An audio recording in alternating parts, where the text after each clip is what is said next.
जोहार, जय मूल निवासी।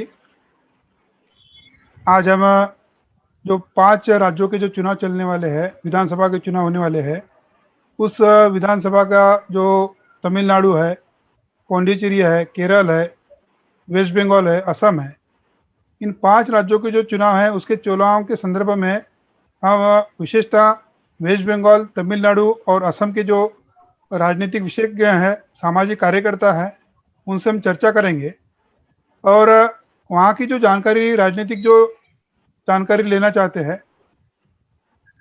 इसमें वेस्ट बंगाल से हमारे माननीय भांजी भाई राठौड़, जो केंद्रीय निरीक्षक है बहुजन मुक्ति पार्टी के।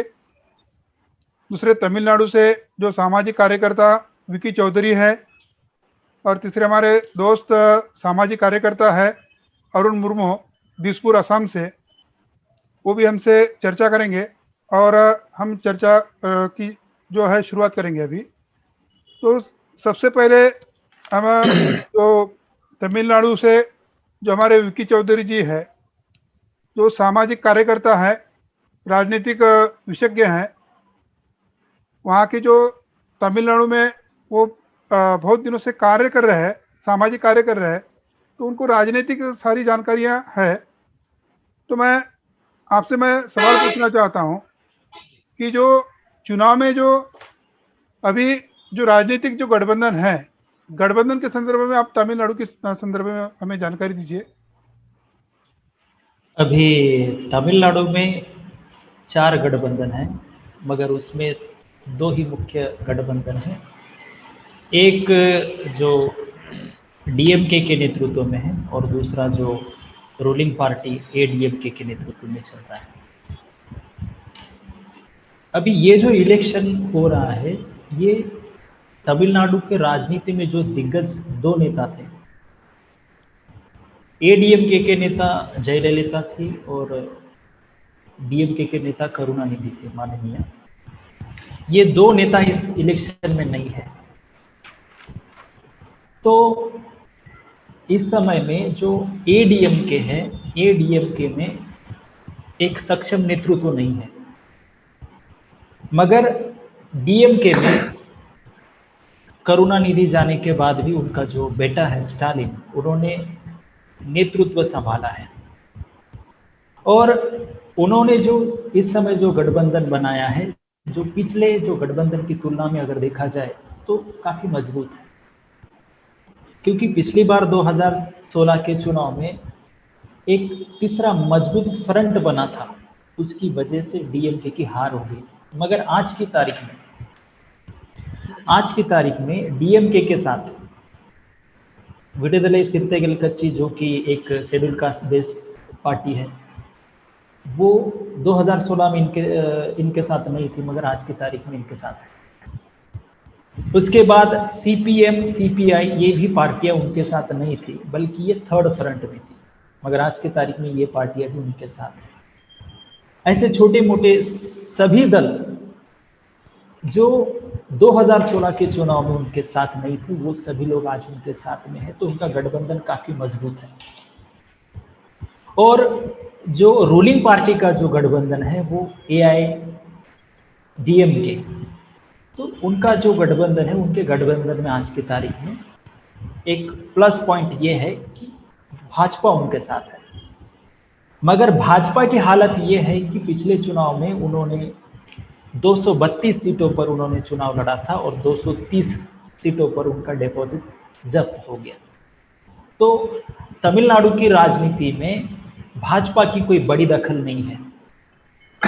और दूसरी एक पार्टी है जो कि बैकवर्ड क्लास बेस्ड पार्टी है, वो है पीएमके, पाटाली मक्कल कच्ची, जिसे हम लेबर पार्टी भी कह सकते हैं। और पूरे तमिलनाडु में उनके पास करीबन 6% वोट है। तो ये पार्टी उनके साथ जुड़ी है। मगर ये पार्टी इनके साथ होने के बावजूद भी ये गठबंधन मजबूत गठबंधन नहीं है। इसका कारण ये है कि जब 2014 उसके संदर्भ में बाद में चर्चा करेंगे। सबसे पहले गठबंधन के संदर्भ में हम चर्चा कर रहे हैं। हम आते हैं हमारे कोलकाता से भांजीभाई राठौड़। भांजीभाई राठौड़ जी, वेस्ट जी। बंगाल में गठबंधन किस प्रकार से है, इसके हमें जानकारी दीजिए। वेस्ट बंगाल में ममता का एक अलग पार्टी है, शासक पार्टी, और वाम मोर्चा, कांग्रेस और नेशनल सेक्युलर फ्रंट एक ये गठबंधन है, और भारतीय जनता पार्टी अलग तौर पे लड़ रही है। तो गठबंधन के संदर्भ में बताया जाए तो गठबंधन तो ये मोर्चा कांग्रेस और नेशनल सेक्युलर फ्रंट का है। लेकिन बंगाल की राजनीति को अगर देखा जाए तो बंगाल की राजनीति वास्तव में कम्युनिस्ट वर्सेस टीएमसी होना चाहिए, लेकिन यहाँ राजनीति ऐसी चल रही है कि टीएमसी वर्सेस भाजपा हो, और उसमें ना कांग्रेस ना वाम मोर्चा सीपीआईएम, ये जो तीनों की जो अंदरूनी जो खेल चल रहा है उसको हमें समझना होगा कि राजनीतिक तौर पे पश्चिम बंगाल में कांग्रेस ने 25 साल राज किया, सीपीआईएम ने 34 साल राज किया, और 10 साल से टीएमसी है। ये 70 साल के राज्य शासन में जो सीएम ने, तो सीएम सिर्फ दो ही जाति के बने, एक या तो ब्राह्मण बने या तो कैस्ट बने। भांजी भाई, आपको रोकना चाहता हूँ। हम जी। थोड़ा पहले उसके बारे में आएंगे, उस बातों पे चर्चा करेंगे। जो आपने जो महत्वपूर्ण जानकारी दिया है, जो 3 गठबंधन है और महत्वपूर्ण 2 टीएमसी और भाजपा महत्वपूर्ण गठबंधन है। अभी हम हमारे जो दिसपुर से अरुण कुमार मुर्मू जी आसाम के संदर्भ में जानकारी देंगे। अरुण कुमार मुर्मू जी, आसाम में जो गठबंधन है, राजनीतिक गठबंधन है, ये किस प्रकार से है, वो हमें जानकारी दीजिए। आसाम में खास करके आप देखिएगा 2 गठबंधन, एक हो गया एनडीए का और एक हो गया यूपीए। तो एनडीए में है भाजपा है, असम गण परिषद है, यूनाइटेड पीपुल्स पार्टी, ये जो यूपीपीएल है, ये तीनों इन लोग मिलके एनडीए गठबंधन बनाया हुआ है। और दूसरी तरफ यूपीए का यहाँ पे करीब 8 दल है, जिसे खास करके प्रमुख भूमिका ले रहा है कांग्रेस, और उनके साथ में है एआईयूडीएफ, बीपीएफ। जो बीपीएफ पहले जो पिछला जो इलेक्शन था उसमें बीपीएफ भाजपा के साथ, अभी बीपीएफ आ गया है कांग्रेस के साथ, क्योंकि ऐसा सीपीआई है, सीपीआईएमएल है, फिर असम गण मोर्चा है, उसका आरजेडी है। तो ये मिला के यूपीए का एक गठबंधन है, इसको महागठबंधन नाम दिया है, जैसे महाजोट। तो इसमें एक फैक्टर ये दिखाई दे रहा है कि कांग्रेस के सामने कोई ऐसा पिक्चर नहीं है, कोई ऐसा प्रमुख पिक्चर नहीं है कि जिससे लेके उन लोग इस चुनाव में मतलब फेस कर सके। लेकिन यहाँ पे फैक्टर बन रहा है जो माइनॉरिटीज, इसमें जैसे कि बदरुद्दीन का जो एआईयूडीएफ है वो एक फैक्टर बना हुआ है, क्योंकि पिछले इलेक्शन में क्या था, कांग्रेस और एआईयूडीएफ अलग अलग बना, तो इस बार दोनों एक साथ होने के कारण से कई जगह में यूपीए का गठबंधन मजबूत दिखाई दे रहा है। और साथ में नया जो रीजनल पार्टी अभी नया आया हुआ है, असम जातीय परिषद और एक रायशोध, तो ये काफी जगह में लग रहा है कि ये बीजेपी को ही कोई जगह में मदद करने वाला है। तो इसी तरह का अभी 2 गठबंधन है, और बाकी ये जो रीजनल पार्टी है वो अपने अपने तरीके से लड़ रहे हैं। फिलहाल अभी गठबंधन के विषय में इतना ही। हाँ, धन्यवाद। माननीय विकी चौधरी जी, हम ये जानना चाहते हैं कि तमिलनाडु में ये जो गठबंधन है, ये गठबंधन कौन से राजनीतिक मुद्दों पे चर्चा कर रहे हैं, अपने जो भाषण में जो बड़ी बड़ी सभा में चल रही है, और कौन से राजनीतिक मुद्दे हैं तमिलनाडु के? अगर डीएमके के गठबंधन की बात करेंगे तो हमको ज़्यादातर मतलब करप्शन के ऊपर ज़्यादा फोकस किया जा रहा है, क्योंकि एडीएमके जो है पिछले 10 साल से तमिलनाडु में राज कर रही है, और इस दौरान उस सरकार में कितने घोटाले हुए इसके ऊपर वो ज़्यादा फोकस कर रही है, और इसको फोकस करके वो ज़्यादा से ज़्यादा लोगों को प्रभावित करने की कोशिश कर रही है। और दूसरी बात यह है कि इन 10 साल में बहुत सारे ऐसे काले कानून हैं जो भाजपा ने यानी केंद्र सरकार ने लोगों के ऊपर थोपे हैं। तो इन काले कानूनों को स्पेशली जयललिता जाने के बाद जो एडीएमके जो है उन्होंने मैक्सिमम कानूनों को सपोर्ट किया है। उसमें हम ये बोल सकते हैं कि जैसे सीएए, एनआरसी, एनपीआर ये एक है, और दूसरे कानून जो कि किसानों के संदर्भ में है, जो 3 कानून, उन कानूनों को भी इन्होंने सपोर्ट किया है। और तीसरा मुद्दा ये है कि नीट जो है, तमिलनाडु ने सबसे ज़्यादा नीट के विरोध में फाइट किया है, मगर जो एडीएमके जो है, जिस नीट को जयललिता ने तमिलनाडु में नहीं आने दिया, मगर जयललिता के जाने के बाद ये नीट यहाँ पर आ गई है और उसका समर्थन इनडायरेक्टली मतलब एडीएमके के लोगों ने भी किया है। तो नीट का मैटर भी बहुत बड़े पैमाने पर यहाँ पर उछाला जा रहा है। और तीसरा मैटर है कि मतलब कि शराबबंदी बहुत पुराना मैटर, एक मुद्दा है तमिलनाडु में, और बहुत सारे लोगों ने इस मुद्दे को उठाया है, इंक्लूडिंग बीजेपी। और बीजेपी की तरफ से खासतौर पर न्यू एजुकेशन पॉलिसी, मतलब अगर हम सत्ता में आते हैं तो पूरी तरीके से न्यू एजुकेशन पॉलिसी यहाँ पर लगाएंगे, ऐसा उन्होंने चुनावी वादा किया है। और एक मुद्दा ये है कि धर्मांतरण, मतलब धर्मांतरण का भी कानून हम तमिलनाडु में लाएंगे, ऐसे मुद्दे उठाकर वो चल रहे हैं, मगर लोगों का इसको कोई सपोर्ट नहीं है। मगर डीएमके जिस तरीके से प्रचार कर रही है उससे लोग ज़्यादा प्रभावित है, क्योंकि उनकी मीटिंगें जब देखते हैं तो उसमें हज़ारों लोग आ रहे हैं। हमारे जो कोलकाता के जो भांजीभाई राठौड़ जी, यानी वेस्ट बंगाल की राजनीति में ये जो 3 गठबंधन है, और तीनों गठबंधन के क्या क्या राजनीतिक मुद्दे हैं और वहाँ पे क्या राजनीतिक मुद्दे होना चाहिए, इसके बारे में आप बड़े समय से वहाँ पे कार्य कर रहे हो, आपको जानकारी है, आप बताएं। पश्चिम बंगाल में 3 गठबंधन काम कर रहे हैं। अब ममता बनर्जी ने खेला हो का नारा दिया है, क्या खेला हो बे, लेकिन भारतीय जनता पार्टी ने तोलाबाजी का नारा दिया है, भ्रष्टाचार नारा दिया है। और जो तीसरा फ्रंट है, तीसरा फ्रंट का तो समझो कि विरोधी नहीं है, ये दोनों ही खेल रहे हैं। और उस खेल में कभी एनआरसी का मुद्दा आ जाता है, कभी एनआरसी का मुद्दा नहीं आ जाता। भारतीय जनता पार्टी बोलती है कि हम सरकार बनाएंगे तो एनआरसी का मुद्दा पहले लागू। इस के मुद्दे के उलने के पीछे भारतीय जनता पार्टी का मकसद है कि मुस्लिम लोग डरे, और इस साथ साथ नमशूद्रा और जो शरणार्थी लोग हैं उसमें ये मैसेज आए कि भारतीय जनता पार्टी हिंदू नमशूद्र के लोगों को बना के उनको एनआरसी के तहत उसको नागरिकता देने का उसने जो वायदा किया, तो अपना कब्जे करने के लिए एनआरसी का उठाते। ममता बनर्जी बोलती कि मैं एनआरसी नहीं होनी, क्या मतलब कि ये 2 टीम बना के रख, एक टीम बना दिए हिंदू की और एक टीम बना दिए।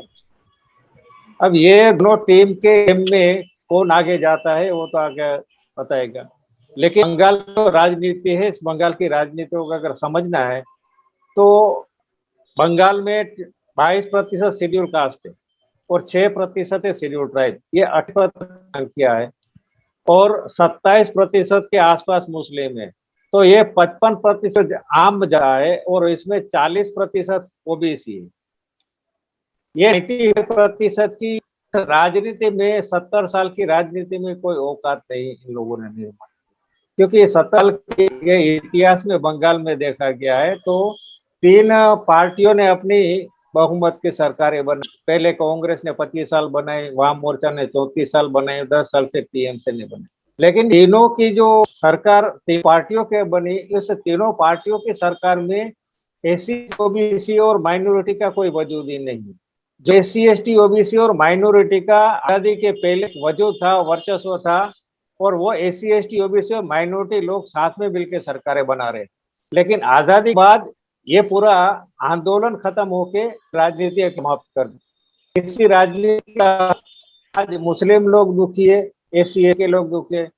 क्योंकि जब से भारत पाकिस्तान हुआ तब से जो पाकिस्तान से जो शरणार्थी आए हैं वो मोस्टली शेड्यूल कास्ट के लोग आए हैं, और ये शेड्यूल कास्ट लोगों को आज तक नागरिकता कोई पॉलिटिकल पार्टी ने जिसकी भी सरकार बनी उसने वायदा किया लेकिन नहीं दी।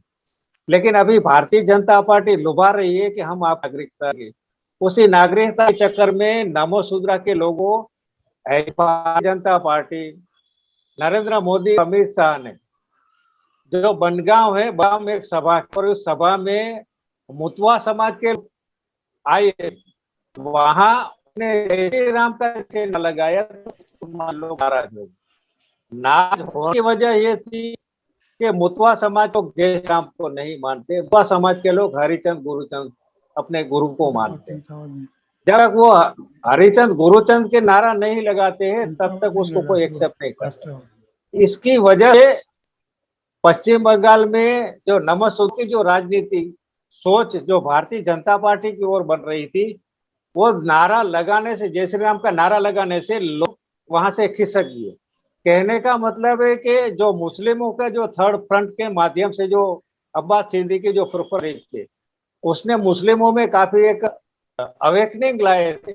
उस मुस्लिमों को ऐसा लगा था कि हम अलग से कुछ करना चाहते, लेकिन उसने भी वाम मोर्चा में जो गठबंधन करने के बाद उसने भी अपनी राजनीति के तौर पे मुस्लिम समाज के वोट को डाइवर्ट देने का, डिवीजन देने का काम किया। लेकिन अभी ये देखा जाता है, अभी पूरी परिस्थिति बदल रही है कि जो मुस्लिम लोग बट गए थे, अब मुस्लिम लोगों को समझ में आ रहा है कि हमारा वोट बट गया तो भारतीय जनता पार्टी आ जाएगी। मुस्लिम लोग अभी बटने का नहीं करती, ये है कि हम कम से कम एक पार्टी बताएगा जो पार्टी भारतीय जनता पार्टी को हरा सकती है। क्योंकि भारतीय जनता पार्टी का 2014 में बंगाल के अंदर लोकसभा के चुनाव में 17% वोट मिला था, लेकिन 2019 के चुनाव में तो 40.2% वोट मिल गया। लेकिन देखने का है कि बंगाल के अंदर जो लेफ्ट है, लेफ्ट को 2014 में 29% वोट है और डाउन होके 2019 में 7.5%। इसका मतलब कि भारतीय जनता पार्टी का जो 40% वोट हुआ था तो वाम फ्रंट का, लेफ्ट फ्रंट का वहां उन लोगों ने ट्रांसफर किया था। इसकी वजह भारतीय जनता पार्टी को 18 से मिली थी। लेकिन जैसे पश्चिम बंगाल के अंदर अब्बास सिद्दीकी के साथ में मिलकर लेफ्ट कांग्रेस ने जो ब्रिगेड में जो सभा कर दी, उस सभा के माध्यम से जो लेफ्ट वोट जो भारतीय जनता पार्टी में उसने ट्रांसफर किया था वो रिकवरी कर लिया, और रिकवरी होने के वजह से भारतीय जनता पार्टी का जो ग्राफ जो बढ़ गया था वह डाउन हो गया। आज वो 17% के आसपास है। इसका मतलब कि अभी की सिचुएशन निर्माण हो गई है कि भारतीय जनता पार्टी 50 से नीचे सीट ला सकती है, 50 से ऊपर सीट जाने वाले नहीं है। ये अभी की स्थिति। भांजी भाई धन्यवाद। अरुण कुमार मुर्मू जी, आसाम के जो जो गठबंधन बने हैं उनके क्या मुद्दे हैं, राजनीतिक मुद्दे हैं? अफसोस की बात यह है, देखिए दोनों दल खास करके हम कांग्रेस के गठबंधन, एक तरफ बीजेपी गठबंधन, यहाँ पे अगर देखा जाए तो हर मुद्दा, जो भी मुद्दा दूसरे स्टेट में है, यहाँ मुद्दा का कोई सवाल ही नहीं, सिर्फ कीचड़ फेंकने का राजनीति चल रहा है। कांग्रेस वाले बीजेपी को कीचड़ फेंक रहा है, ये पूरा देश को बेच रहा है, ये कर रहा है, वो कर रहा है। फिर बीजेपी बता रहा है कि कांग्रेस पिछले जब शासन में था क्या किया, कुछ नहीं किया। तो बस एक दूसरे को ब्लेम करने के बजाय तो कुछ नहीं, जो इतना सारे मुद्दा है। अभी कांग्रेस ने एक छोटा सा गारंटी कार्ड लेके आया कि अगर हम सरकार बनाते हैं तो हम सीए को नलीफाई करने के लिए कोई लॉ लाए। फिर बता रहा है कि 200 यूनिट का हम इलेक्ट्रिसिटी बिल हर घर में मुफ्त देंगे। फिर मंथली महिलाओं के लिए एक मंथली इनकम सपोर्ट रहेगा जहाँ पे 2000 रुपया हर महीने दिया जाएगा। फिर बताया जाए जो सबसे बड़ा एक मुद्दा है चाय बागान का, जो समस्या है चाय बागान में, आपको मालूम है जैसे ब्रह्मपुत्र वैली में 167 रुपया डेली वेज है, ठीक उसी तरह बारात में है 145 रुपया। तो ये बहुत बड़ा एक स्ट्रॉन्ग मुद्दा है, और इसी मुद्दे को एक टैक्टिकल फॉर्म से कांग्रेस ने हाथ में लिया है, क्योंकि ये बहुत दिनों से ये मुद्दा था, ये डिमांड था कि कम से कम 350 रुपये 351 रुपये का डेली वेज होना चाहिए टी का। तो दूसरी तरफ है और एक 5 लाख लोगों को रोजगार दिया है। यहाँ पे एप्स में भी एक एप्स निकाला गया है कि जहाँ पे आप जाके अभी ये रजिस्ट्रेशन करवा सकते हैं कि जब सरकार आएगा तो आप लोग। दूसरी तरफ बीजेपी का हाल ये है, बीजेपी अब कांग्रेस को गाली दे, बाकी कुछ नहीं। और एक चीज को सामने बार बार ला रहा है, वो है कि हम लोगों ने ये योजना दिया है, जैसे अरुणोदय, फिर उज्जवल योजना जिससे गैस सिलेंडर दिए हैं। तो ये सब मुद्दे में फंसा हुआ है, लेकिन जो जेन्युइन हमारा मेन चीज जिस चीज को लेके बीजेपी यहाँ पे आया था, खास करके जो हमारा एनआरसी का, जो एनआरसी के बारे में कोई आवाज ही नहीं, क्योंकि उनको मैंने पता है अगर अरुण एनआरसी के बारे में अरुण कुमार बोलेंगे। मुर्मू जी, जी, मैं आपको जी, थोड़ा रोकना चाहता हूँ। जी, जी, ये जो एनआरसी का जो है और संदर्भ में वेस्ट बंगाल और असम में जो चल रहा है, जी, तमिलनाडु में एनआरसी का मुद्दा बीजेपी उठा नहीं रही है, मगर देखा जाता है कि एनआरसी सीए के संदर्भ में वेस्ट बंगाल में वही बीजेपी मुद्दा उठा रही है और असम में चुपचाप है। हाँ। तो मैं सबसे पहले भांजीभाई राठौर से उनकी जो राय है, ये ऐसा क्यों कर रहे हो? ये एनआरसी का मुद्दा उछाल के ये भारतीय जनता पार्टी को मुस्लिम करना चाहती, ये दो का एक गेम हो रहा है। क्योंकि एनआरसी का समर्थन करने से भारतीय जनता पार्टी एनआरसी लागू करेंगे तो मुस्लिम वोट बैंक सीधे टीएमसी में ट्रांसफर हो जाएगी, और टीएमसी उसको ये बोलती कि मैं एनआरसी लागू नहीं करूंगी। इस वजह से टीएमसी को मुस्लिम सपोर्ट मिल सकता है। तो ये जो हिंदू मुस्लिम को कार्ड यहाँ जो खेला जाता है, ये इसका बड़ी वजह है एनआरसी। इस एनआरसी के तहत ही नमोशूद्रा के लोगों को उसने हिंदू घोषित किया। इसका मतलब कि नमोशूद्रा के लोगों को हिंदू घोषित करके ये उसको लालच दिया गया है कि हम आप नागरिकता देंगे एनआरसी के तहत, लेकिन वो कोई गारंटी है कि उसको मिलने वाली है? क्योंकि नमोशूद्रा के लोगों को पहला ऐसा लगता है कि भारतीय जनता पार्टी हमको, लेकिन अभी धीरे धीरे भारतीय जनता पार्टी का नशा नमोशूद्र के लोगों को उतर रहा है और ये समझ रहे हैं कि ये भारतीय जनता पार्टी को दे रही है, इसलिए मुस्लिम को चाहते। मैं मानता हूँ कि अभी थोड़ी बहुत रुकावट आई, ये एनआरसी का मुद्दा हिंदू मुस्लिम मुद्दा आने का इन लोगों में दोनों का। और असम में वही एनआरसी का मुद्दा भाजपा क्यों नहीं उठा रही है?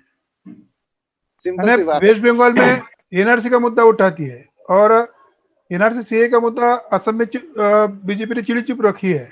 ऐसा क्यों हो रहा है? देखिए, सीधे सी बात है। भारतीय जनता, हाँ जी जी जी बताइए बताइए। हाँ जी, एक्चुअली आसाम का प्रॉब्लम ये है, एनआरसी पहले हमको पता है कि 19 लाख लोगों को हम एनआरसी से बाहर हो गया, और उन लोग चाहते थे कि ये वोट बैंक बनाएंगे, हम इसी मुद्दे से हम करेंगे, लेकिन उल्टा हो गया। क्योंकि जो उन लोग जो 19 लाख लोगों एनआरसी से बाहर हुआ, उनमें से तो 5 लाख लोग माइनॉरिटी मुस्लिम निकला, और बाकी सबसे ज्यादा ही निकला जो तथाकथित हिंदू। तो अभी प्रॉब्लम ये है कि एनआरसी का मुद्दा अगर रखते हैं, बीच में शुरू किया था अमित शाह ने बोला कि देखिए जो एनआरसी हुआ है वो गलत एनआरसी, हम नया एनआरसी लागू करें। ये सिर्फ आवाज उठा ही था कि उनको पता चला कि नहीं, अगर ये निकला तो ये इलेक्शन के लिए हमें प्रॉब्लम होने वाला है। तो इसीलिए एनआरसी का मुद्दा से अभी पूरा चुपचाप है, क्योंकि बोलेंगे तो प्रॉब्लम जी। मैं इसके ऊपर मैं थोड़ा, हाँ बोलिए राणे जी, हाँ बोलिए। ये असम में भारतीय जनता पार्टी ने एनआरसी का मुद्दा के ऊपर उसने सरकार बना ली, वहां वो काम खत्म हो गया। बंगाल में एनआरसी का मुद्दा उठा के जैसे सरकार बन, वैसा है कि हम बंगाल में भी ऐसा सरकार हाँ बनाते, लेकिन यहाँ उसकी खुल गई है कि आसाम में जो भी एज ए हिंदू के नाम पे SC ST OBC के लोग जिसको नागरिकता नहीं लिए, जो डिटेंशन कैंप में चले गए, उनके नाते रिश्तेदार बंगाल में भी है। तो ये बंगाल के लोगों को उन लोगों ने मैसेज दे दिया कि एनआरसी भारतीय जनता पार्टी के चक्कर में मरना, हम लोग फंसे, ये गेम हो गई।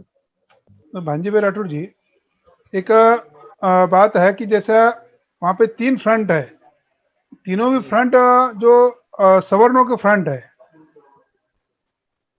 जी अलग अलग नाम से अलग अलग है। एक बीजेपी का फ्रंट है, एक टीएमसी का फ्रंट है। टीएमसी ने वो उधर दार्जिलिंग में 3 सीट दे दिया, उनका भी एक फ्रंट है। और तीसरा जो फ्रंट है वाम दल और कांग्रेस का फ्रंट है।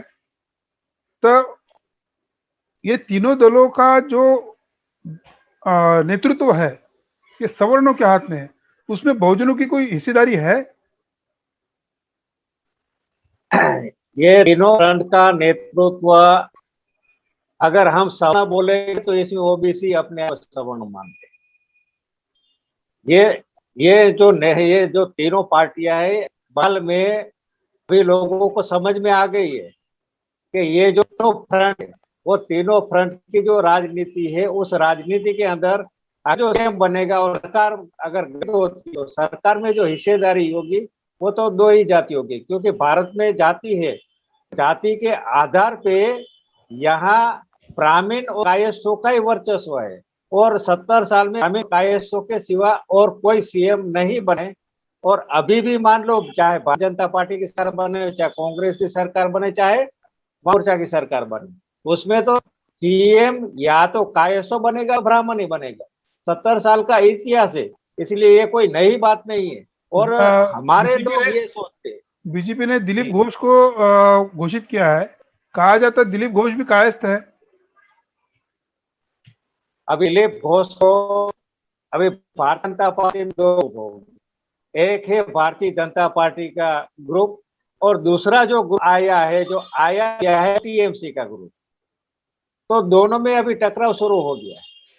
दोनों में शुरू हो गई, जिले में कार्यालय पे तोड़फोड़ शुरू हो गई है।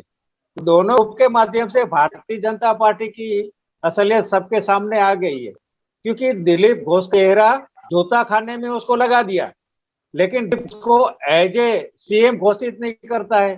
क्यों भारतीय जनता पार्टी दिलीप घोष को सीएम घोषित नहीं करता है? क्योंकि भारतीय जनता पार्टी को पता है कि दिलीप घोष को सीएम घोषित करेंगे तो इनको हमने नेता के तो आयात किया है, और जो आयात हुआ है वो सब चैटर्जी बनर्जी और ये सब वही है, इसलिए ऐसा नहीं चाहेगा। मैं पिछले बार अमित शाह ने कहा सभा में जब समझो सरकार बन सकती है भाजपा की, ऐसी परिस्थिति बन सकती है तो हम दिलीप घोष को मुख्यमंत्री बनाएंगे, ऐसा उन्होंने कहा था। तभी तो टीएमसी बहुत से लीडर वहां भाजपा में नहीं रहे थे, वो उस समय के। अभी बहुत से टीएमसी के लीडर गए जो टीएमसी में अपना वजूद रखते थे। इसकी वजह से अभी वो मुंह में सब चुप हो गया कि किसको सीएम घोषित किया जाए। उसके लिए एक धर्म संकट निर्माण हो गया। टिकट बंटवारों में भी समस्या उन लोगों की हो गई है। अभी जस्ट अभी का है कि मिथुन चक्रवर्ती जी का उसने गेट सभा में ऐसे मार दिया, लेकिन अब पेपर में आ रहा है कि मिथुन चक्रवर्ती जी को टिकट नहीं दिया जाएगा। मिथुन चक्रवर्ती जी ने अपने आईडी से बंगाल में ट्रांसफर लिया, लेकिन ऐसा आज पेपर में सुनने में आया, कल भी पेपर सुनने में आया कि उसको यहाँ टिकट दी दी। तो ये तो उसके साथ भी धोखाधड़ी की। दूसरा, बंगाल के अंदर आईएसएस का चीफ मोहन भागवत जी 2-3 बार आए। जितने भी उसके भाई मोहन भागवत जी के भाई है, उसकी जाति के लोग, चाहे टीएमसी में, चाहे कांग्रेस में, चाहे वाम मोर्चा में, सभी को कान के बोल दिया कि आप भारतीय जनता पार्टी हो। और इसी की वजह से सब ये है, सब जनता पार्टी में शामिल है, चाहे चेजी बनर्जी मुखर्जी ये सभी शामिल हो रहे हैं। ठीक है। विकी चौधरी जी, तमिलनाडु की राजनीति में देखा जाए कि आज तक वो बड़े पैमाने पे बहुजनों की राजनीति, द्रविड़ राजनीति होती आई है, तो फिर भी सवर्णों का उसमें वर्चस्व है? इसमें सवर्णों का वर्चस्व नहीं है। और आप अगर शुरुआत से अगर देखेंगे कि जैसे मतलब पेरियार के टाइम से या फिर उसके पहले से जो भी नॉन ब्राह्मण जो लीडर थे जो कांग्रेस में थे, तो वो लोग अपनी हिस्सेदारी, अपना प्रतिनिधित्व की वो मांग कर रहे थे, मगर कांग्रेस के सवर्ण नेता या फिर ब्राह्मण नेता वो एक्सेप्ट करने के लिए तैयार नहीं थे। इसकी वजह से क्या हुआ कि जो नॉन ब्राह्मण जो दिग्गज नेता थे, जैसे PM नायर है या फिर त्यागराय चट्टी है या फिर उसके बाद पेरियार रामासामी है, इन सभी लोगों ने कांग्रेस का त्याग करके उन्होंने अपना आंदोलन चलाया है। तो इस वजह से क्या हुआ कि तमिलनाडु में नॉन ब्राह्मण्स यानी जो भी SC ST OBC और माइनॉरिटी के लोग हैं उनका आंदोलन अलग से चल रहा था। और कांग्रेस हमेशा ऐसा चाहती थी कि मतलब जो नॉन ब्राह्मण के बड़े बड़े लोग हैं उनके बदौलत उनका संगठन खड़ा किया जाए, मगर ऐसा नहीं हुआ। ये बड़े बड़े लोग उनके विरोध में चले गए। इसकी वजह से क्या हुआ कि यहाँ पर ब्राह्मण वर्सेस नॉन ब्राह्मण ही चलता रहा और आज भी वो चल रहा है। और चाहे आप कांग्रेस देख लो या फिर बीजेपी देख लो, उनका अध्यक्ष भी यहाँ पर नॉन ब्राह्मण ही होता है। वो ब्राह्मण को नेतृत्व के तौर पर नहीं रखते, क्योंकि तमिलनाडु के लोग मूलतः ही वो ब्राह्मणों का नेतृत्व स्वीकार नहीं करते हैं। और कुछ समय के लिए राजगोपालचारी आए थे, राजा जी आए थे, मगर राजा जी का नाम आज की तारीख में एक ना के बराबर हो गया है, क्योंकि उन्होंने कांग्रेस से बाहर आए थे और बाहर आने के बाद कांग्रेस ने उनको राजनीति से एकदम न्यूट्रल कर दिया है।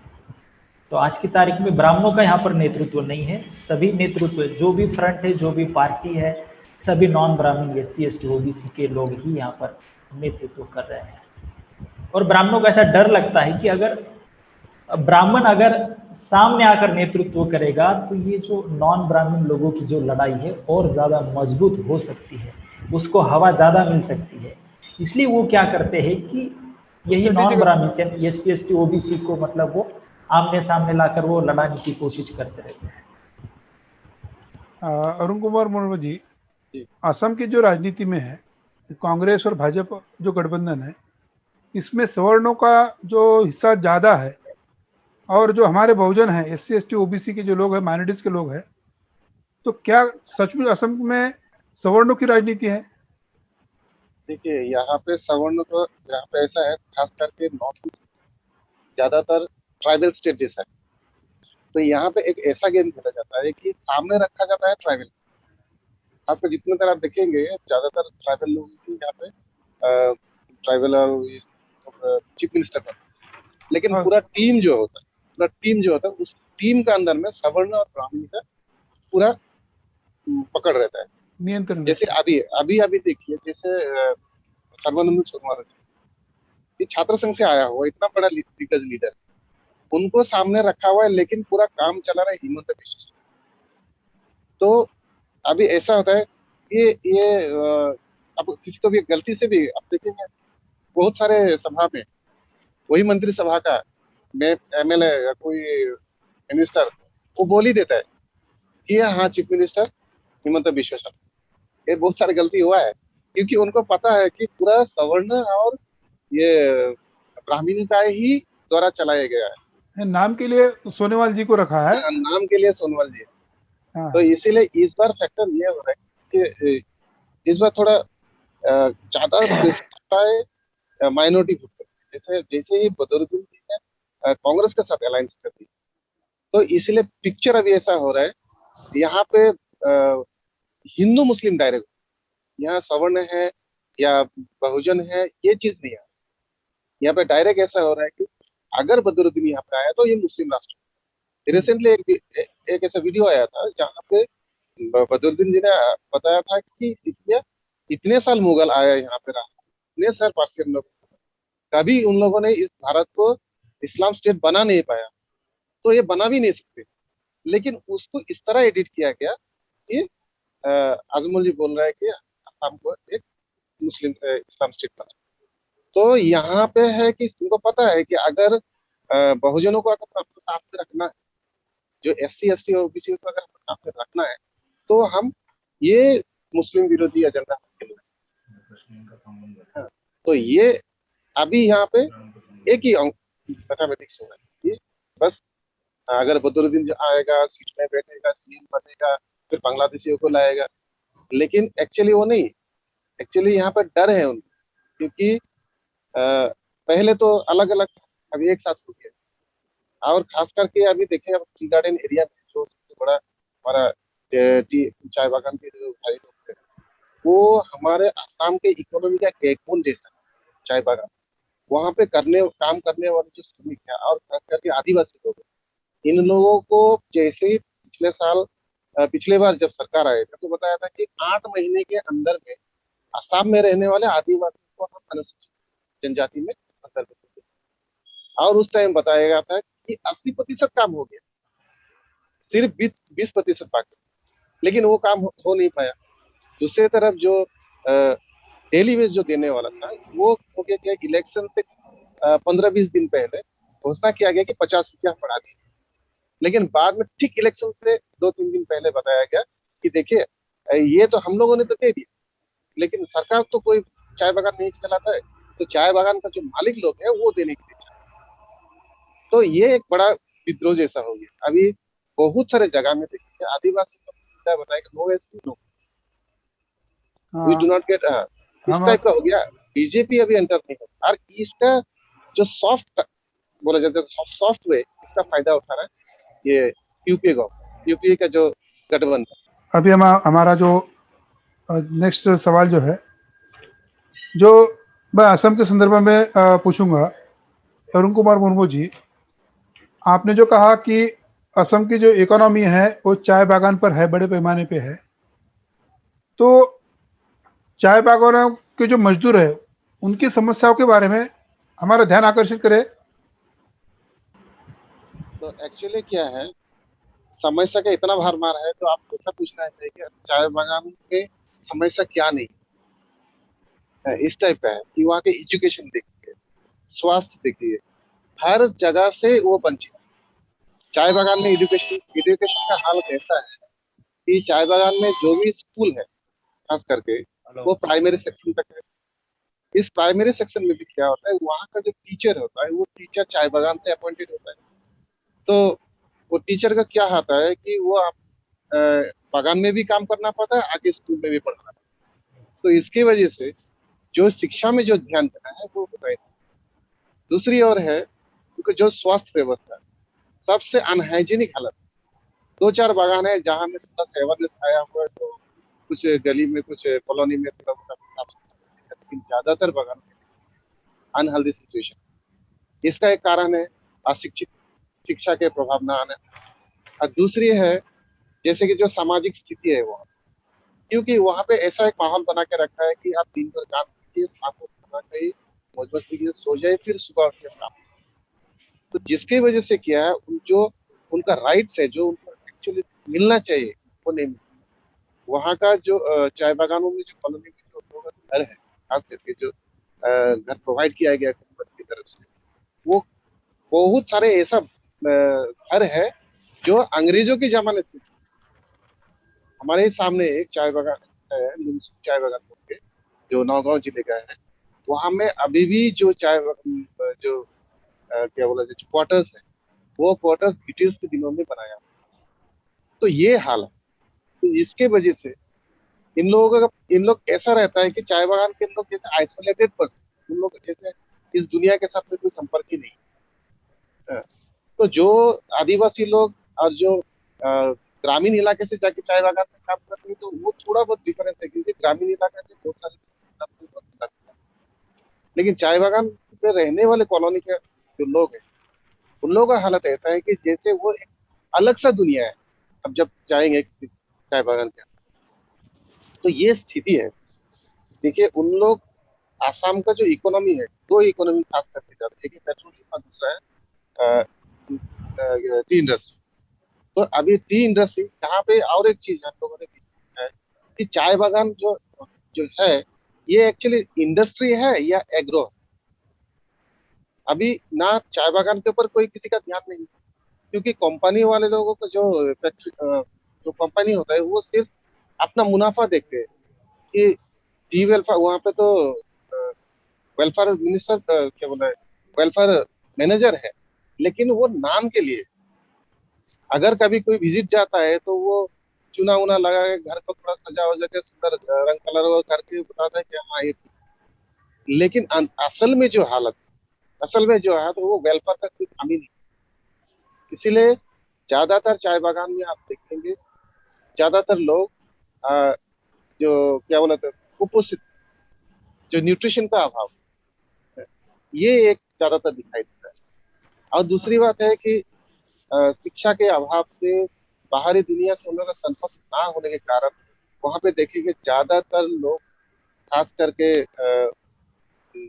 ये जो अल्कोहलिक, ये ज्यादा होता है, जिसके वजह से उन लोगों का कोई डेवलपमेंट के बारे में कुछ भी नहीं सोचता। तो ये स्थिति है चाय बागानों में, है ना जी। हाँ, भांजी भाई, हम आपसे जानना चाहते हैं कि टीएमसी ने ईवीएम के संदर्भ में एक सवाल उठाए थे कि 100% वीवीपीएटी जो है उसकी गिनती होना चाहिए, मांग किया था।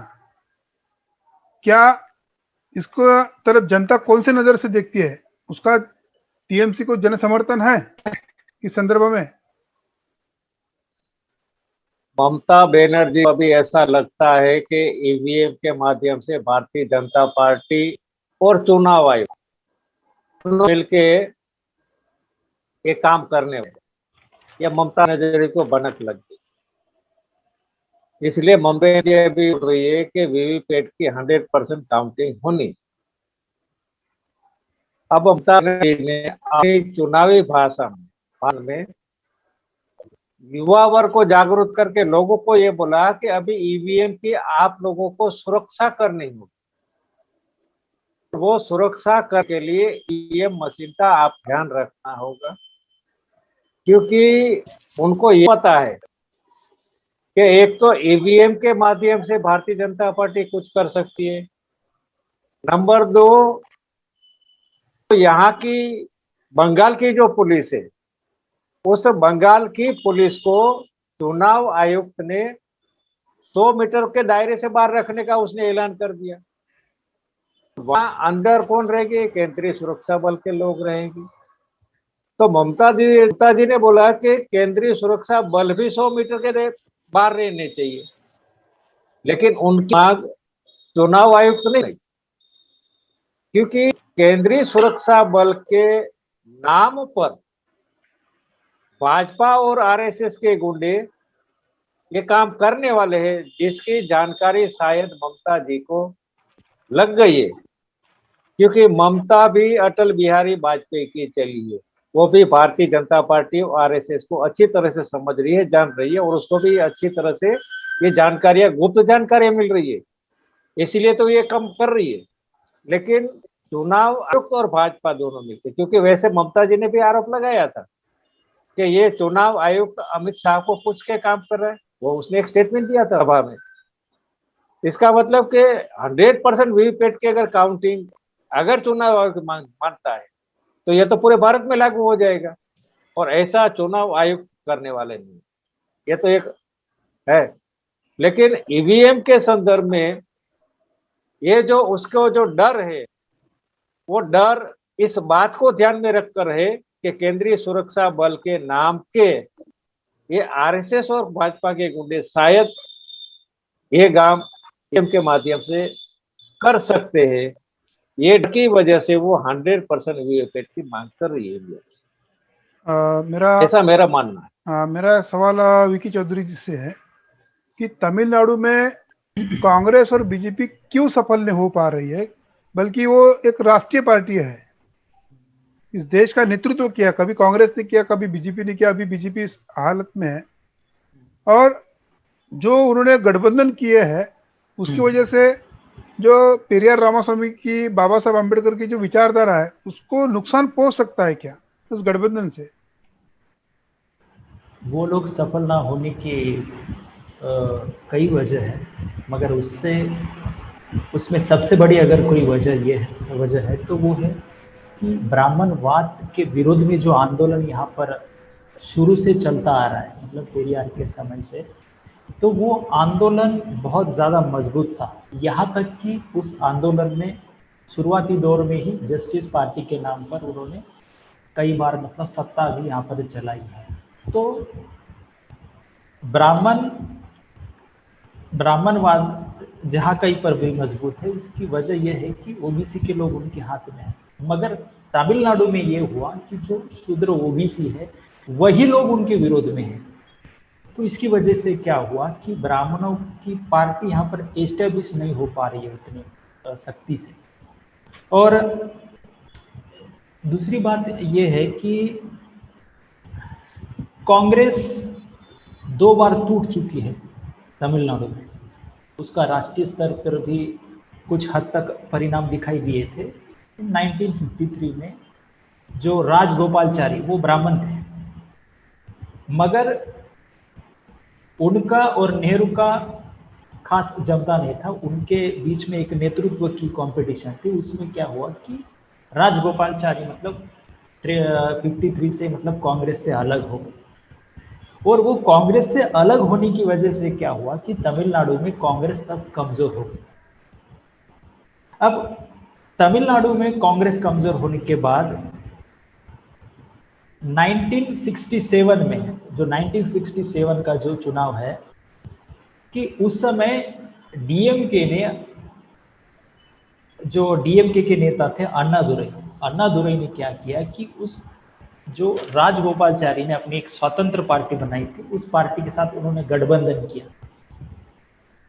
ये एक बात हो गई, मतलब इन दोनों का टाइप हो गया। और दूसरा जो नेतृत्व था तमिलनाडु में कांग्रेस का, वो थे के कामराज थे। वो भी एक बड़े ताकतवर नेता थे, और वो ताकतवर नेता पेरियार के प्रभाव में थे।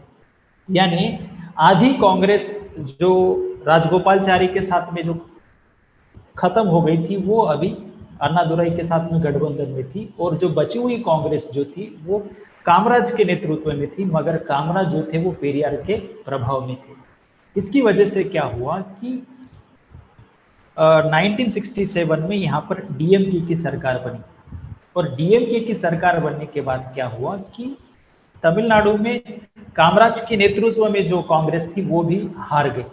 तो उसके बाद कभी भी कांग्रेस यहाँ पर मजबूत नहीं हो पाई। और तीसरी वजह यह है कि 1971 में क्या हुआ कि जब नेहरू जी मरने के बाद कांग्रेस का नेतृत्व एक्चुअल में के कामराज के पास आया, राष्ट्रीय नेतृत्व 1963 में। तो 1963 में एक ओबीसी, एक मोस्ट बैकवर्ड का आदमी मतलब कांग्रेस का नेतृत्व कर रहा था, और ये ब्राह्मणों को हजम नहीं हो रहा था। और उसके बाद इंदिरा गांधी का भी नेतृत्व मतलब कांग्रेस के अंदर स्वीकार करने के लिए तैयार नहीं थे, और इंदिरा गांधी को भी कामराज का नेतृत्व मान्य नहीं था। तो इस वजह से क्या हुआ कि 1969 में इंदिरा गांधी ने कामराज को मतलब प्रेसिडेंट पद से निकाल दिया। तो उसके बाद कांग्रेस दो ग्रुप में बढ़ गई, मतलब कांग्रेस इंदिरा और कांग्रेस ऑर्गेनाइजेशन। तो कांग्रेस ऑर्गेनाइजेशन का नेतृत्व जो थे वो के कामराज कर रहे थे। तो 1970 में जो इलेक्शन हो रहा था, मतलब उस समय लोकसभा का इलेक्शन और असेंबली इलेक्शन भी तमिलनाडु में होने वाला था। तो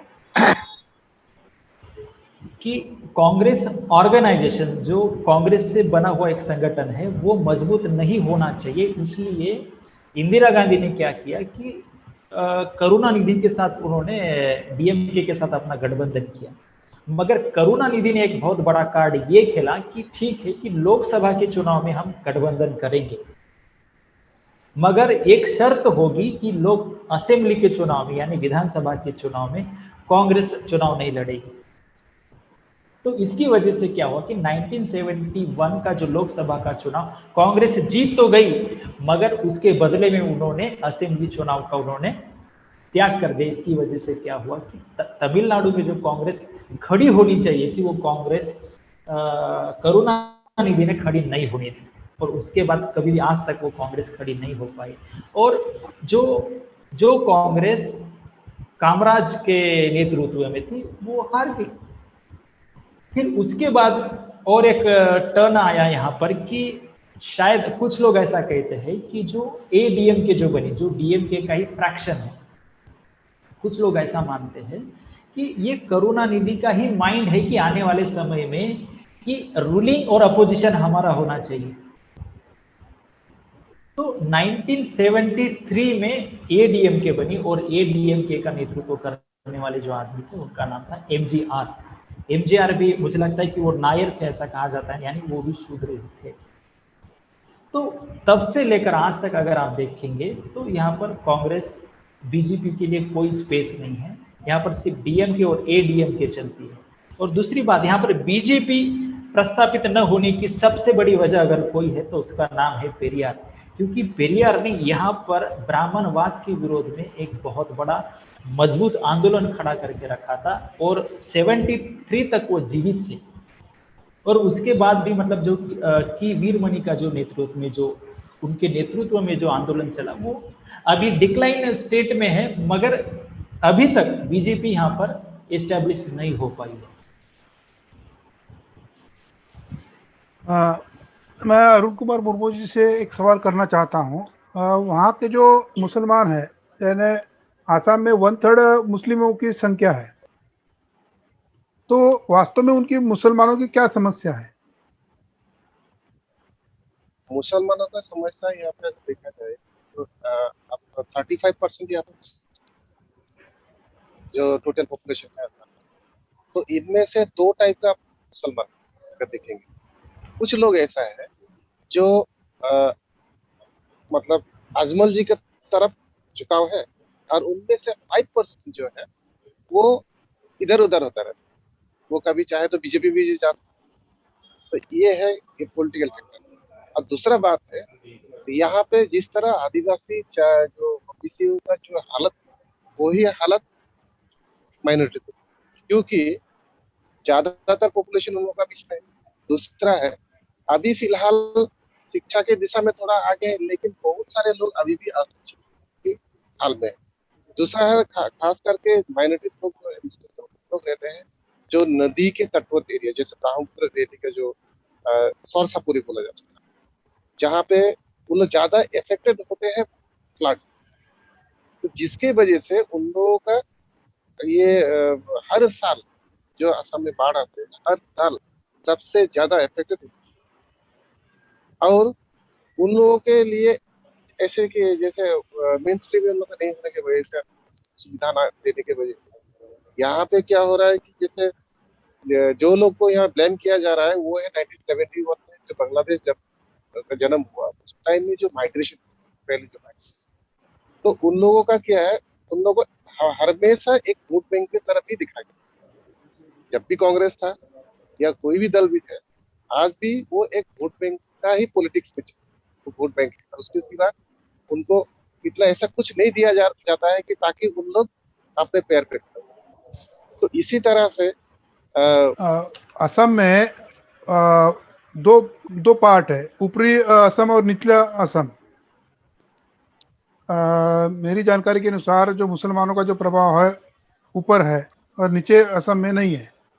निचली असम में ज्यादा प्रभाव ओके। जैसे अभी भी देखिए बीजेपी में अभी भी ये बता, जब जो गठबंधन है उन लोग में ज्यादा जोर अपर असम में दिख रहे हैं, क्योंकि लोअर असम में माइनॉरिटी का प्रभाव ज्यादा है, तो इसीलिए मिडिल असम और अपर असम, हाँ मिडिल और अपर में ज्यादा इनका एनडीए गठबंधन पेशादार है, और उनको भी लग रहा है कि हमें अगर बचना है तो अपर असम से ही बचे।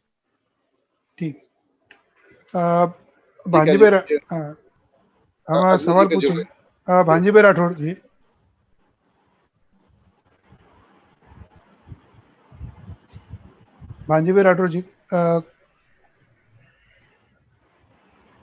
विक्की चौधरी जी, मैं आपको सवाल पूछना चाहता हूँ कि जो ओबीसी का जो आरक्षण है, ये जो तमिलनाडु में सबसे ज्यादा ऐसा क्यों है, उसका क्या कारण हो सकता है? इसका कारण तो वही बोल सकते हैं कि मतलब जो प्रतिनिधित्व की जो लड़ाई यहाँ पर पेरियार रामास्वामी जी लड़ रहे थे, तो वो एक सबसे बड़ी वजह है। और आप लोगों को मालूम भी है कि 1951 में जो फर्स्ट अमेंडमेंट कॉन्स्टिट्यूशन में आया था वो भी रिजर्वेशन का संदर्भ में था, और उसकी सबसे बड़ी वजह ये थी कि पेरियार रामास्वामी जी का वो आंदोलन था। तो यहाँ पर बाकी मतलब नॉर्थ इंडिया की तुलना में देखा जाए तो रिजर्वेशन के बारे में यहाँ के लोग थोड़ा जागृत है। तो जैसा आज मराठा आरक्षण के संदर्भ में डिसीजन चल रहा है जी, तो वो तमिलनाडु का एग्जाम्पल दिया जाता है या इंदिरा साहनी का जो रीजन बताया जाता है, जी जी, वो एक तमिलनाडु का एक उसे कहा जाएगा 69% आरक्षण है। हाँ, तो मतलब 73 के बाद जो AIDM के जो बनी है, तो आपको तो मालूम है कि मतलब इमरजेंसी के बाद जो है इमरजेंसी के दौरान मतलब डीएमके गवर्नमेंट को मतलब खारिज कर दिया गया था। उसके बाद जो चुनाव हुआ था संघर्ष उसमें संकेत AIADMK की सरकार बनी थी 77 में। ADMK की सरकार बनी, तो ADMK की सरकार बनने के बाद MG रामचंद्रन यानी कि MGR सत्ता में आए। जरा इसको। MGR सत्ता में आने के बाद उन्होंने एक बहुत बड़ी गलती कर दी। वो गलती ये थी कि ऑलरेडी तमिलनाडु में जो बैकवर्ड क्लास के लोग थे उनको 35% रिजर्वेशन था और शेड्यूल कास्ट के लोगों को 15% रिजर्वेशन था। तो MGR ने क्या किया कि जो 35% जो रिजर्वेशन था उसके ऊपर क्रीमी लेयर लगा दिया उन्होंने। 1979 उस समय उन्होंने क्रीमी लेयर लगा दिया, और क्रीमी लेयर लगाने की वजह से क्या हुआ कि लोगों में विद्रोह खड़ा हुआ। विद्रोह खड़ा होने के बाद उसका परिणाम ये हुआ कि 1980 में जो लोकसभा के चुनाव हुए, उस लोकसभा के चुनाव में MGR की पार्टी बुरी तरीके से हार गई। जो कि 77 का जो लोकसभा का चुनाव था, उस चुनाव में उन्होंने 34 सीटें जीत कर लाई थी। वही ADM के 1980 के लोकसभा के चुनाव में सिर्फ 2 सीटों पर आके रह गए।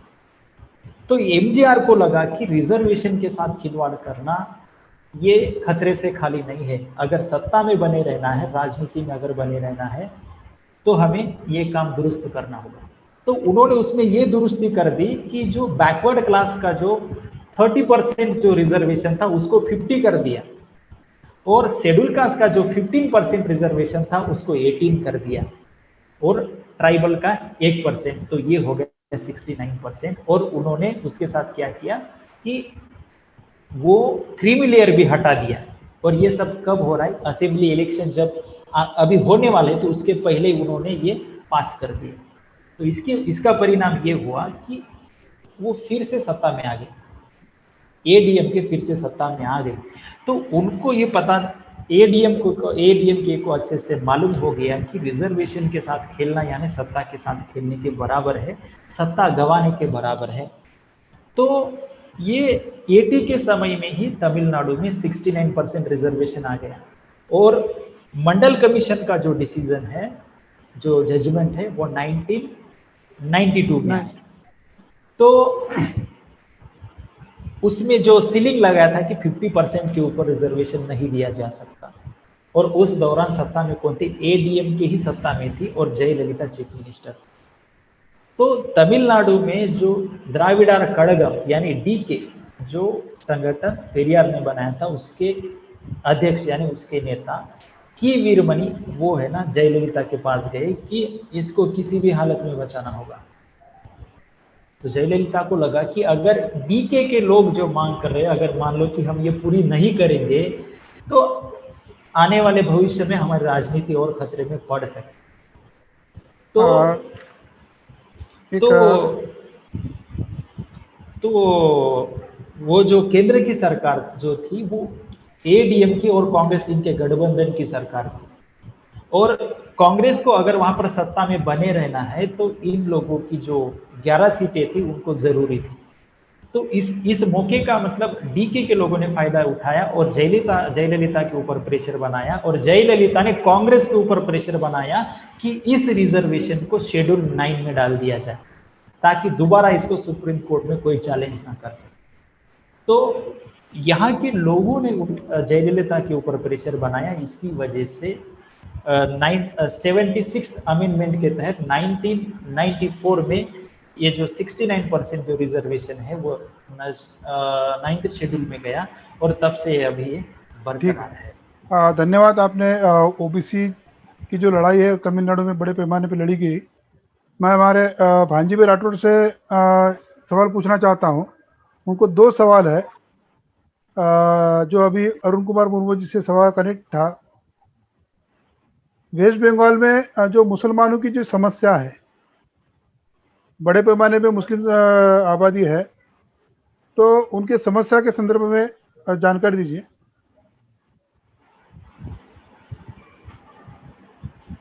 भांजीभाई राठौड़।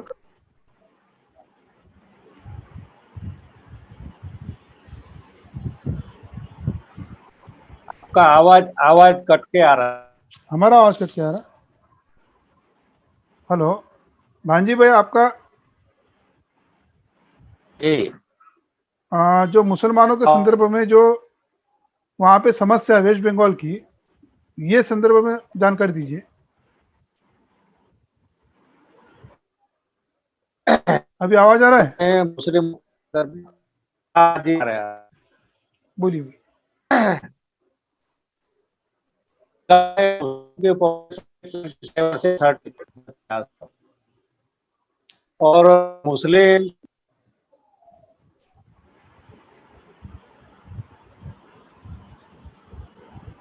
आवाज फिर से भांजीभाई राठौड़ जी की लिंक डिस्टर्ब हुई है। भांजीभाई, जी नेटवर्क का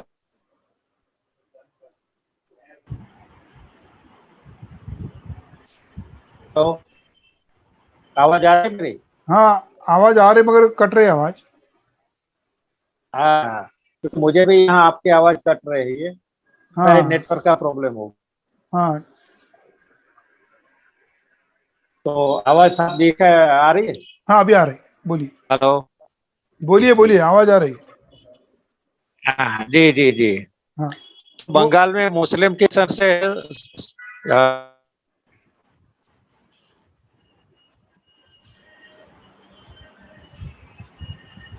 आवाज नहीं आ रही है।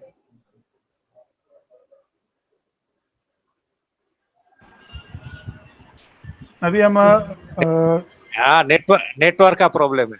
हाँ जी जी जी। हेलो। हाँ बोलिए बोलिए। जी जी। ये बंद हो जाता है बार बार और आवाज हाँ कट हो जाती।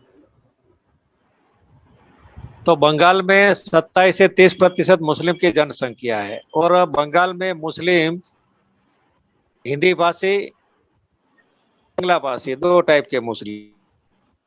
आपका पिक्चर गायब है भांजीभाई, भांजीभाई राठौड़।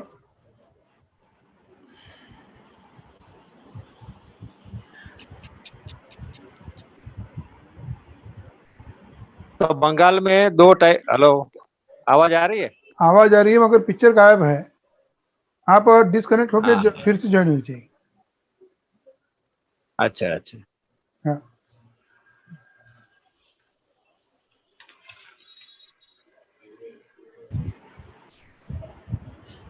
तब तक मैं तमिलनाडु के बारे में हाँ, कुछ तमिलनाडु बताइए। इम्पोर्टेंट जानकारी हाँ। मैं देना चाहता हूँ कि जो तमिलनाडु में रूलिंग और अपोजिशन जो बना हुआ है वो दोनों भी मूल निवासी हैं। और दूसरी बात ये है कि इन दोनों भी पार्टियां भले ही वो विचारधारा को 100% इम्प्लीमेंट करती है या नहीं, बट इसके बावजूद भी इन पार्टियों का बैकग्राउंड एक ही है, यानी जो पेरियार का जो आंदोलन था वही है। तो इसकी वजह से क्या हो रहा है कि ये दोनों भी पोल मतलब एक ही समाज के हो गए हैं। तो बीजेपी क्या करना चाहती है कि इस पोल को खत्म करना चाहती है, यानी कि आने वाले समय में कि मान लो कि एक पेरियार की विचारधारा को मानने वाली पार्टी अगर रूलिंग में है तो अपोजिशन में कम से कम गोलवलकर को मानने वाली एक पार्टी होना चाहिए, ऐसा उनका कहना है। तो अभी चुनाव में एक मुद्दा उठाया जा रहा है कि जयललिता की मृत्यु जो है वो डाउटफुल है, और जयललिता के मृत्यु के बाद अगर तमिलनाडु में किसी को अगर ज़्यादा फायदा हुआ है तो वो बीजेपी को है, क्योंकि 2014 के चुनाव में जयललिता ने कहा था कि मोदी या फिर लेडी दोनों में से एक ही चलेगा और इसके आगे कभी भी बीजेपी के साथ हमारा गठबंधन नहीं होगा। तो जयललिता के मरने के बाद वही भाजपा मतलब एडीएमके के ऊपर सवार होकर अपना काम यहाँ पर सफल बनाना चाहती है। वो कैसे कि इस चुनाव में एडीएमके का गठबंधन उतना मजबूत नहीं है, क्योंकि एडीएमके ने बीजेपी के साथ गठबंधन किया। इसकी वजह से पार्टी के अंदर बहुत बड़ा असंतोष है, पार्टी के लोग ही उनका विरोध कर रहे हैं। यहाँ तक कि जहाँ चीफ मिनिस्टर खड़े हैं वहाँ पर लोग आज की तारीख में उनको काले झंडे दिखा रहे हैं। जिस एरिया में जिस असेंबली क्या बोलते हैं उसको, विधानसभा में वॉइस मतलब जो डेप्यूटी सीएम है ओ पनीर सेल्वम, उसके विरोध में ही खुद के पार्टी के लोग मतलब आज उतर रहे हैं। तो पार्टी अंदर से कमजोर बन रही है। अगर मान लो ये हार जाती है तो एडीएमके बहुत कमजोर हो जाएगी। अगर मान लो एडीएमके कमजोर हो जाएगी तो आने वाले समय में वो एक पार्टी का जो बड़ा रूप है वो कम होता जाएगा। और बीजेपी धीरे धीरे मतलब संगठन के लेवल पर आगे बढ़ रही है। तो आने वाले समय में गठबंधन में मैं आपको उनका रोकना चाहता हूँ क्योंकि अभी समय नहीं है। भांजी भाई, भांजी भाई राठौड़ जी, ए भांजी भाई, क्या है? हेलो, आ जाए।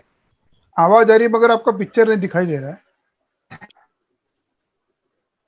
पिक्चर दिखाई दे रहा हाँ अभी है हाँ, आपके और क्या है? हाँ बोलिए बोलिए, अभी दिखाई दे रहा है। वहाँ पे जो मुसलमानों की जो परिस्थिति है उसके बारे में जानकारी दीजिए। अभी हमारे पास समय 5 मिनट है और आपको मुसलमानों के संदर्भ में जो समस्या है मुसलमानों की।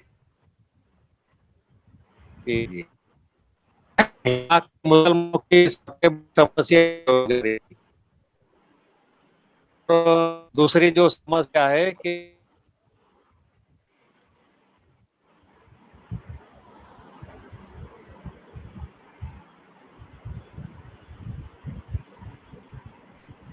हेलो, हाँ बोलिए बोलिए। हो जाता है यहाँ से। हाँ इधर पिक्चर नहीं दिखाई दे रहा है। हाँ, नेटवर्क का प्रॉब्लम है। नेटवर्क का प्रॉब्लम की वजह से बार बार कट जाता है। हम्म, हाँ तो बंगाल के मुस्लिमों की सबसे बड़ी जो समस्या है बेरोजगारी की। क्योंकि यहाँ के जो मुस्लिम युवा वर्ग है वो ज्यादातर दूसरे राज्यों में सोनार का काम करने को जाते हैं। हम्म। और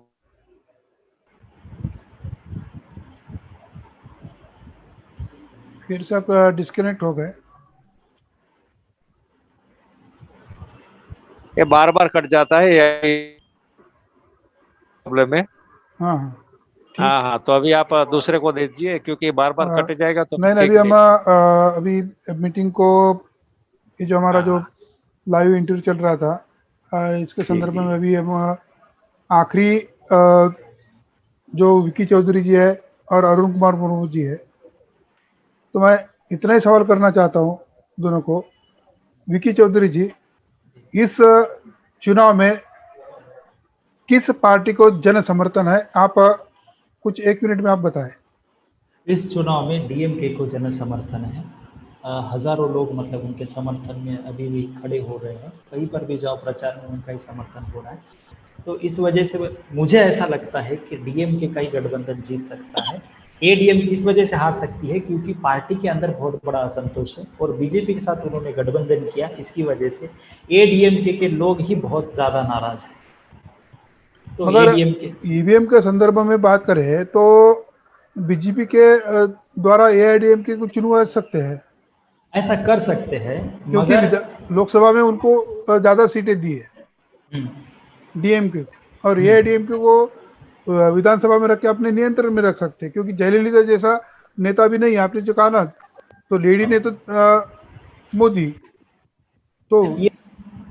ये संभावना है मगर परिस्थिति ऐसी नहीं है कि मान लो कि वो जीत भी जाते हैं तो उसको जस्टिफाई नहीं कर सकते कि मतलब इतनी डाउन परिस्थिति है। हम्म, बीजेपी यहाँ पर एक भी सीट जीत नहीं सकती उतनी बुरी हालत में। अगर मान लो ये सब होने के बावजूद भी अगर वो जीतते हैं तो लोगों को आसानी से समझ में आ जाएगा कि यहाँ पर ये सब घोटाला करके उन्होंने ठीक। जीत हासिल की है।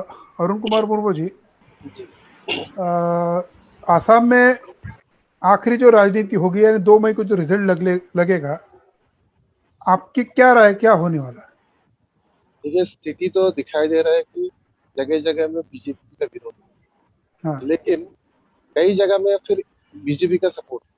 तो इसमें एक फैक्टर ये है, अगर ये जो मेजर यहाँ पे जो रूल कर रहे हैं, जैसे 35% जो माइनॉरिटी है, ये यही मेन काम बनेगा। अगर इसमें से कोई भी अगर डिवाइड हो जाता है, अगर किसी भी तरह, अगर चाहे ईवीएम के थ्रू से या किसी चांसेस है, क्योंकि हिमंत बिश्व शर्मा अभी सबसे बड़ा रूल कर रहे हैं। तो हिमंत विश्व शर्मा का ये है कि वो थोड़ा भी उसमें उसमें शिकंज नहीं है, झिझक नहीं है, वो पूरा फुर्ती से घूम रहा है कि हम जीतेंगे। तो इसलिए एक संदेश सामने आ जाता है जो ईवीएम का जो इशू है। तो लेकिन देखा जाए तो इस बार टक्कर, लेकिन अगर ईवीएम इशू नहीं है तो एनडीए और यूपी के बीच में टक्कर बहुत जोरदार है। हाँ ठीक है। अभी भांजी भाई राठौड़ भी जुड़े हैं। भांजी भाई हमारी आवाज़ आ रही? साथियों, आज जो अब जो 5 विधानसभा के जो चुनाव होने वाले हैं उसमें से 3 राज्यों के जो हमारे जो राजनीति के तज्ञ सोशल वर्कर है वहाँ पे काम करने वाले हैं, उससे हमने बात किया और बहुत सारी जानकारी ली है कि वहाँ की सामाजिक और राजनीतिक परिस्थिति क्या है। तो इस संदर्भ में हमारे चेन्नई से विकी चौधरी, दिसपुर असम से अरुण कुमार मुर्मू जी जुड़े थे और कोलकाता से भांजी भाई राठौड़ जो सीनियर एक्टिविस्ट है वो भी जुड़े थे, मगर उनसे नेटवर्क की वजह से ज़्यादा संपर्क नहीं हुआ।